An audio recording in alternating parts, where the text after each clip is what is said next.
Hi everyone, I'm gonna talk about what to do when you are stuck in the United States because your flights back home is canceled because of the COVID-19. I'm actually getting more consultation regarding that.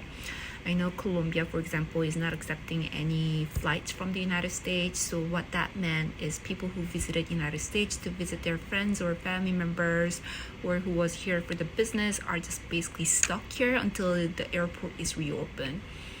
So depends on how you enter and what kind of visa you enter. Your options may be different. So for example, if you enter the United States with visas such as E2, L1 or B2, what you need to do is you need to file extension of your status before your I-94 expires, not visa, I-94. So what you need to do is you need to go to cbp.gov, check your status, check when your I-94, basically a permission to stay in the United States, expires. You absolutely must file for extension of your status before your I-94 date expire, because if you do not, then you start incurring unlawful presence in the United States, meaning your future entry to the United States or future application for the visa could be revoked or denied based on your unlawful presence.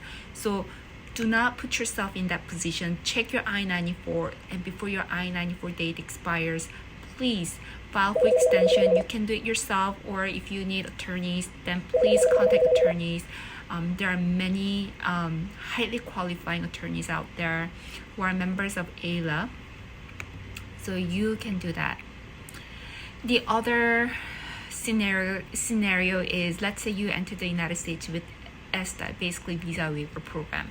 That is a little more complicated because under their immigration law, the ESTA people cannot change or extend status in the United States through USCIS. So what we need to do in that case is we need to prove your stay in the United States, your extension of the United States is caused by something beyond your control, and you need to request satisfactory departure.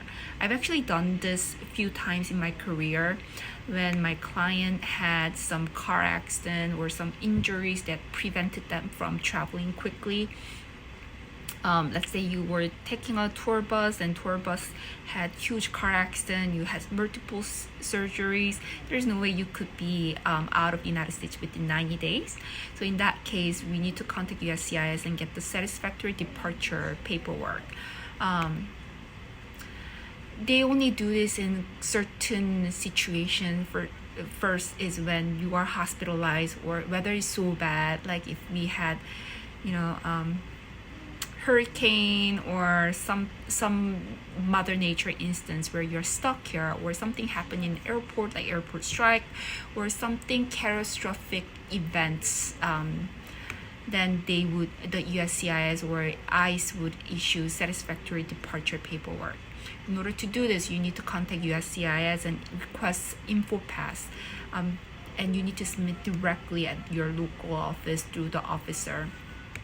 If you hire a lawyer will be able to represent you with G28. I've actually done this when clients sign G28, confirming that I'm their attorney, and I will be able to apply satisfactory departure that way. Lastly, hypothetically, let's assume that you have spouse or parent or child who's U.S. citizens, and you were just entering the United States to visit them because you have a business back home or you have a career and you don't really want to live in the United States. If you're stuck here under visa waiver program, maybe an option is for you is to apply for green card as an immediate relative of U.S. citizens. Obviously, all the time the issue was whether you have an immigration intent because you entered the United States under visa waiver program.